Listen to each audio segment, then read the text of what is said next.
ऐसे असाधारण कांड पर गांव में जो कुछ हलचल मचना चाहिए थी, वह मचा और महीनों तक मचता रहा। जुनिया के दोनों भाई लाठियां लिए गोबर को खोजते फिरते थे। भोला ने कसम खाई कि अब न जुनिया का मुंह देखेंगे और न इस गांव का। होरी से उन्होंने अपनी सगाई की जो बातचीत की थी, वह अब टूट गई।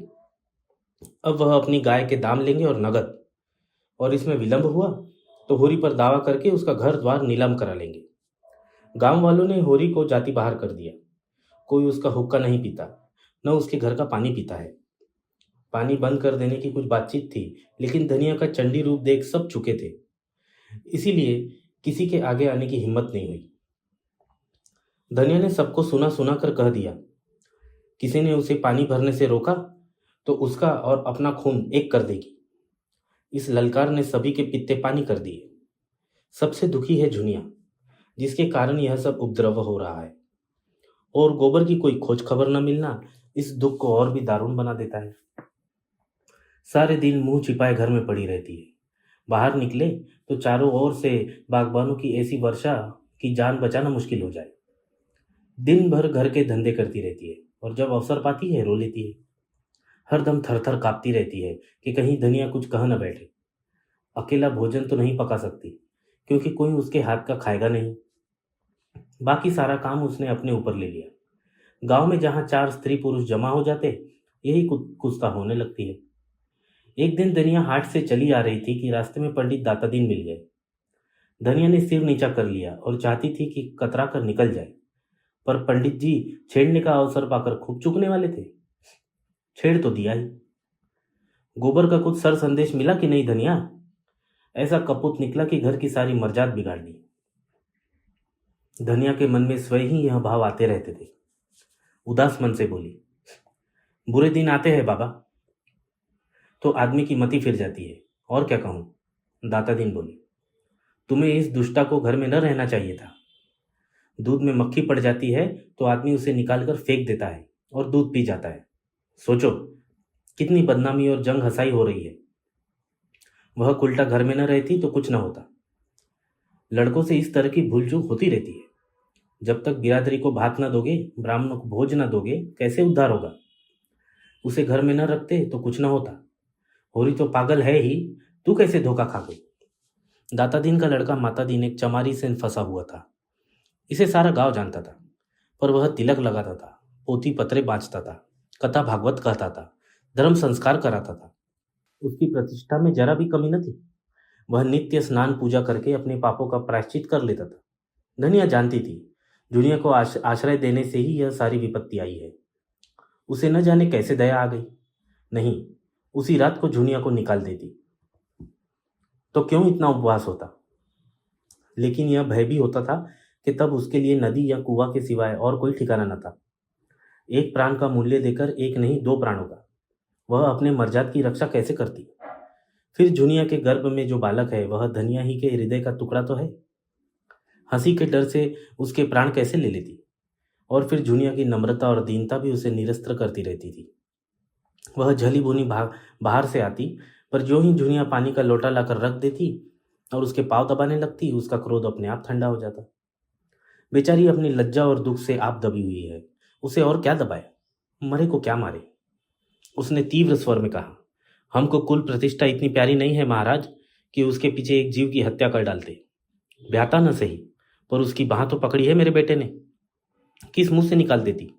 वही काम बड़े बड़े करते हैं, मुदा उनसे कोई नहीं बोलता। उन्हें कलंक ही नहीं लगता। वही काम छोटे आदमी करते हैं तो उनकी मर्जाद बिगड़ जाती है, नाक कट जाती है। बड़े आदमियों को अपनी नाक दूसरों की जान से प्यारी होगी, हमें तो अपनी नाक इतनी प्यारी नहीं। दातादीन हार मानने वाले जीव न थे। वह इस गांव के नारद थे। यहाँ की वहां, वहां की यहाँ, यही उनका व्यवसाय था।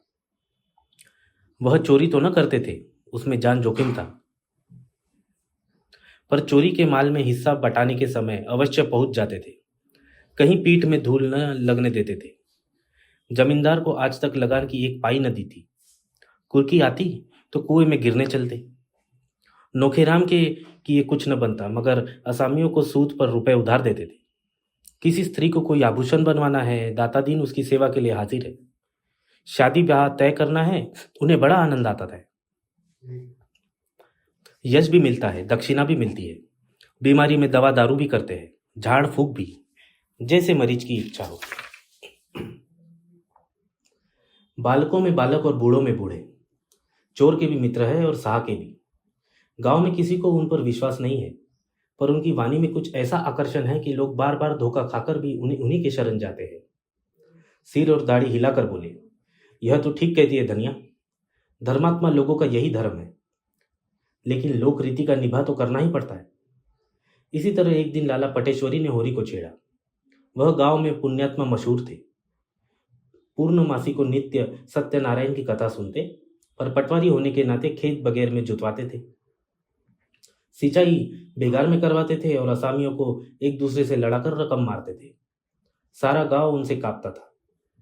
गरीबों को 10-10, 5-5 कर्ज देकर उन्होंने कई हजार की संपत्ति बना ली थी। फसल की चीजें असामियों से लेकर कचहरी और पुलिस के अमलों को भेंट करते थे। इससे इलाके भर में उनकी अच्छी धाक थी। अगर कोई उनके हत्थे नहीं चढ़ा तो वह दरों का गंडा सिंह, जो हाल में इस इलाके में आए थे, परमार्थी भी थे। बुखार के दिनों में सरकारी कुनैन बांटकर यश कमाते थे। कोई बीमार आराम हो तो उसकी कुशल पूछने अवश्य जाते थे। छोटे मोटे झगड़े आपस में ही तय करा देते थे। शादी बाह में अपनी पालकी, कालीन और महफिल के सामान मंगनी देकर लोगों का उद्धार करते थे। मौका पाकर न चूकते थे, पर जिसका खाते थे उसका काम भी करते थे। बोले, यह तुमने क्या रोक पाल लिया होरी? होरी ने पीछे फिर कर पूछा। तुमने क्या कहा लाला? मैंने सुना नहीं। पटेश्वरी पीछे से कदम बढ़ाते हुए बराबर आकर बोले, यही कह रहा था कि धनिया के साथ क्या तुम्हारी भी बुद्धि घास खा गई? जुनिया को क्यों नहीं उसके बाप के घर भेज देते? सेंत सेंत में अपनी हंसी करा रहे हो। न जाने किसका लड़का लेकर आ गई और तुमने घर पर बिठा लिया। अभी तुम्हारी 2-2 लड़कियां ब्याहने को बैठी हुई है। सोचो कैसे बेड़ा पार होगा। होरी इस तरह की आलोचनाएं और शुभकामनाएं सुनते सुनते तंग आ गया था। खीन होकर बोला, यह सब मैं समझता हूं लाला, लेकिन तुम ही बताओ मैं क्या करूं? मैं जुनिया को निकाल दूं तो भोला उसे रख लेंगे। अगर वह राजी हो तो आज मैं उसे उसके घर पहुंचा दूं। अगर तुम राजी कर दो तो जन्म भर तुम्हारा अवसान मानूंगा। मगर वहां तो उनके दोनों लड़के खून करने को उतारू हो रहे हैं। फिर मैं उसे कैसे निकाल दूं? एक तो नालायक आदमी मिला कि उसकी बाह पकड़कर दगा दे गया। मैं भी निकाल दूंगा तो इस दशा में वह कहीं मेहनत मजदूरी भी तो नहीं कर सकती। कहीं डूब धस मरी तो किसको अपराध लगेगा? रहा लड़कियों का ब्याह, सो भगवान मालिक है। जब उनका समय आएगा कोई ना कोई रास्ता निकल ही आएगा।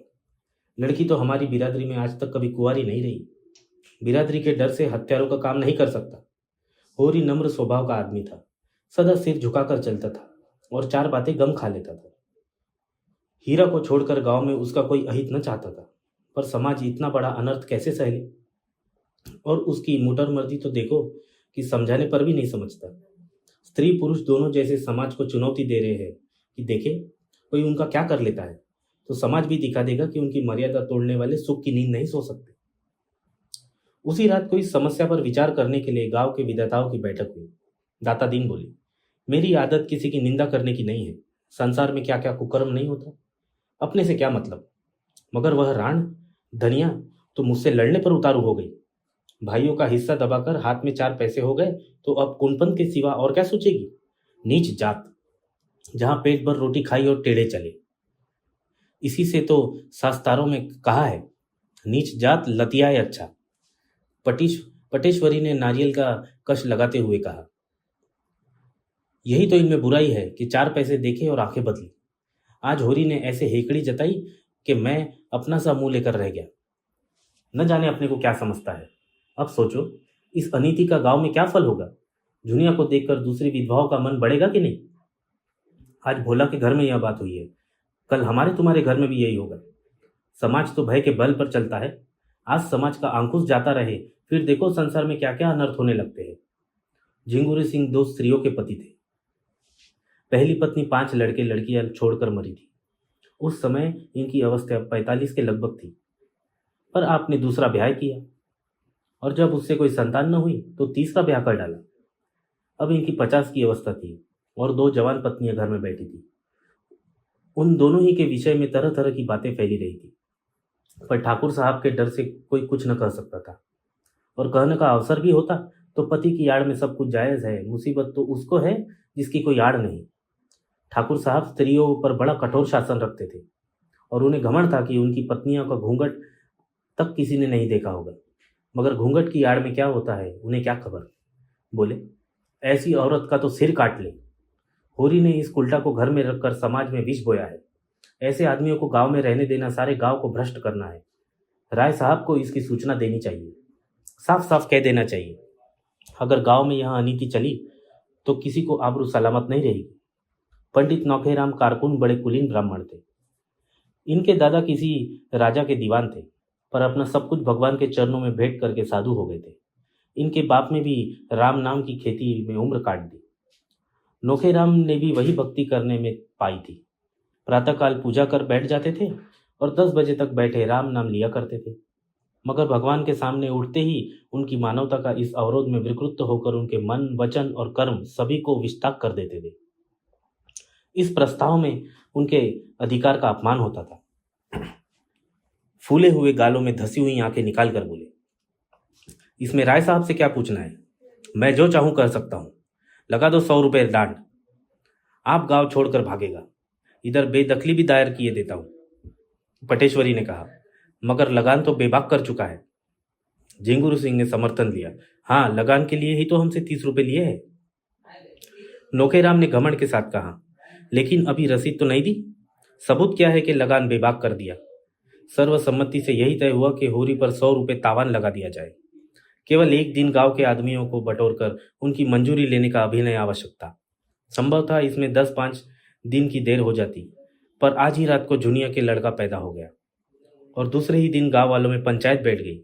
होरी और धनिया दोनों अपनी किस्मत का फैसला सुनने के लिए बुलाए गए। चौपाल में इतनी भीड़ थी कि कहीं तिल रखने की जगह न थी। पंचायत ने फैसला किया कि होरी पर 100 रुपये नगद और 30 मन अनाज दान लगाया जाए। धनिया भरी सभा में रूंधे हुए कंठ से बोली, पंचो, गरीब को सताकर सुख न पाओगे, इतना समझ लेना। हम तो मिट जाएंगे, कौन जाने इस गांव में रहे या ना रहे, लेकिन मेरा शराब तुमको भी जरूर लगेगा। मुझसे इतना बड़ा जरीमाना इसलिए लिया जा रहा है कि मैंने अपनी बहू को क्यों अपने घर पे रखा, क्यों उसे घर से निकालकर सड़क की भिखारी नहीं बना दिया। यही न्याय है, हैं? पटेश्वरी बोले, वह तेरी बहू नहीं है, हरजाई है। होरी ने धनिया को डांटा, तू क्यों बोलती है धनिया? पंच में परमेश्वर होते हैं, उनका जो न्याय है वह सिर आंखों पर। अगर भगवान की यही इच्छा है कि हम गांव छोड़कर भाग जाए तो हमारा क्या बस। पंचो, हमारे पास जो कुछ है वह अभी खलिहान में है, एक दाना भी घर में नहीं आया। जितना चाहो ले लो, सब ले लो।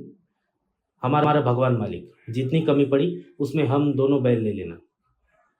धनिया दांत कटकटाकर बोली, मैं एक दाना न अनाज दूंगी, न कौड़ी हांड। जिसमें बूता हो चलकर मुझसे ले ली। अच्छी दिल लगी है, सोचा होगा दांड के बहाने इसकी सब जायदाद ले लो और नजराना लेकर दूसरों को दे दो।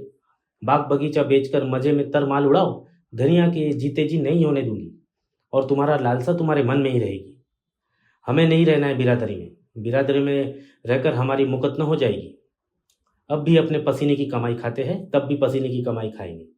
होरी ने उसके सामने हाथ जोड़कर कहा, धनिया, तेरे पैरों में पड़ता हूं, चुप रहे। हम सब बिरादरी में चाकर है, उसके बाहर नहीं जा सकते। वह जो दाढ़ लगाती है उसे सिर झुकाकर मंजूर कर। नक्कू बनकर जीने से तो गले में फांसी लगा लेना अच्छा है। आज मर जाए तो बिरादरी ही इस मिट्टी को पार लगाएगी, बिरादरी ही तारेगी तो तरेंगे। पंचो, मुझे अपने जवान बेटे का मुख देखना नसीब न हो। अगर मेरे पास खलियान के अनाज के सिवा और कोई चीज हो, मैं बिरादरी से दगा न कर पाऊंगा। पंचों को मेरे बाल बच्चों पर दया आए तो उनकी कुछ परवरिश करे, नहीं मुझे तो उनकी आज्ञा पालनी है। धनिया झल्लाकर वहां से चली गई और होरी पहर रात तक खलिहान से अनाज ढो ढो कर झिंगुर सिंह की चौपाल में ढेर करता रहा। 20 मन जो था, 5 मन गेहूं और इतना ही मटर, थोड़ा सा चना और तेलहन भी था। अकेला आदमी और 2 गृहस्थियों का बोझ। यह जो कुछ हुआ धनिया के पुरुषार्थ से हुआ। जुनिया भीतर का सारा काम कर लेती थी और धनिया अपनी लड़कियों के साथ खेती में जुट गई थी। दोनों ने सोचा था गेहूं और तेलहन से लगान की एक किस्त अदा हो जाएगी और हो सके तो थोड़ा सूद भी दे देंगे। जौ खाने में काम में आएगा। लंगे तंगे 5-6 महीने कट जाएंगे, जब तक ज्वार, मक्का, सावा, धान के दिन आएंगे।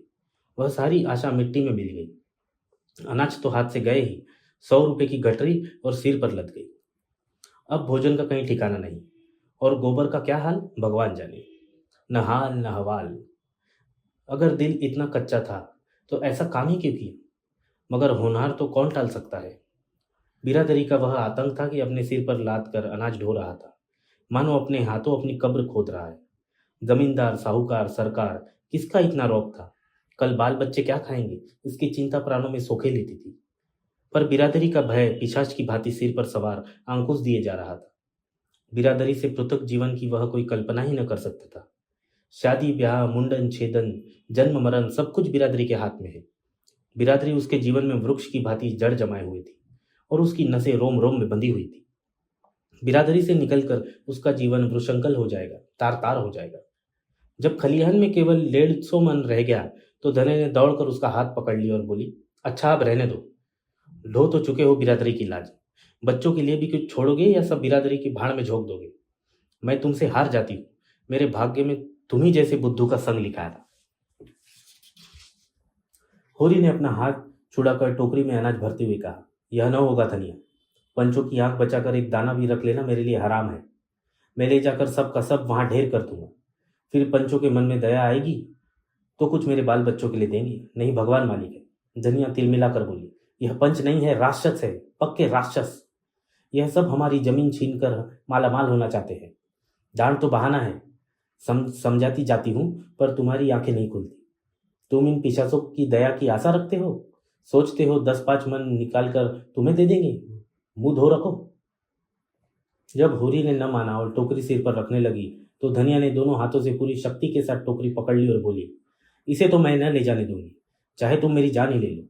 मर मर कर हमने कमाया, पहर रात रात को सींचा, अंगोरा, इसीलिए कि 5 लोग मुझों पर ताव देकर भोग लगाए और हमारे बच्चे दाने दाने को तरसे। तुमने अकेले ही सब कुछ नहीं कर लिया है, मैं भी बच्चों के साथ सती हुई हूँ। सीधे टोकरी रख दो, नहीं आज सदा के लिए नाता टूट जाएगा, कह देती हूँ। होरी सोच में पड़ गया। धोनी के कथन में सत्य था। उसे अपने बाल बच्चों की कमाई छीनकर तावान देने का क्या अधिकार है। वह घर का स्वामी इसीलिए है कि सबका पालन करे, इसीलिए नहीं कि उनकी कमाई छीनकर बिरादरी की नजर में सुखरू बने। टोकरी उसके हाथ से छूट गई। धीरे से बोला, तू ठीक कहती है धनिया। दूसरों के हिस्से पर मेरा कोई जोर नहीं है।